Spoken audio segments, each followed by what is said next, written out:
पर पहुंचना भी जरूरी है, लोगों का भी और सवारियों का भी।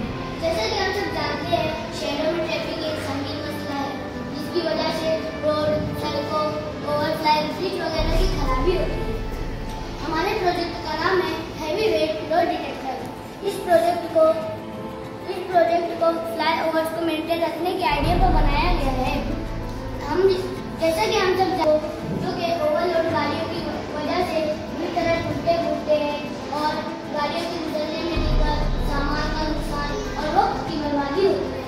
इस सभी मुश्किल को दूर करने के लिए हमने यहाँ सेंसर लगाया हुआ है जो सिर्फ कम गाड़ी को गुजरने देगा, लेकिन जो हो जाती है, लेकिन अपने आप में ही काफ़ी वजनी सामान ये होती है और इन गाड़ियों को गुजरने से सेंसर शुरू हो जाएगा और आगे का बजट गिर जाएगा और इन गाड़ियों को रोक दिया जाएगा।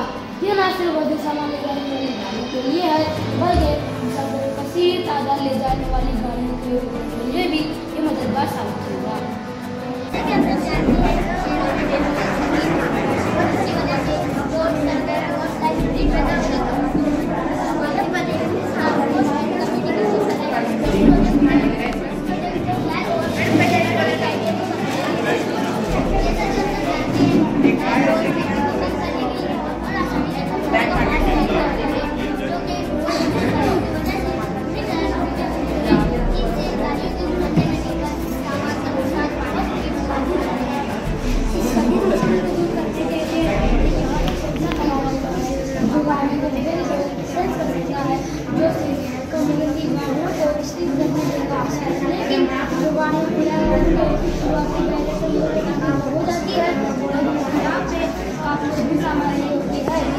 गाड़ियों के गुजरने से शुरू हो जाएगा और आगे का गिर जाएगा और इन गाड़ियों को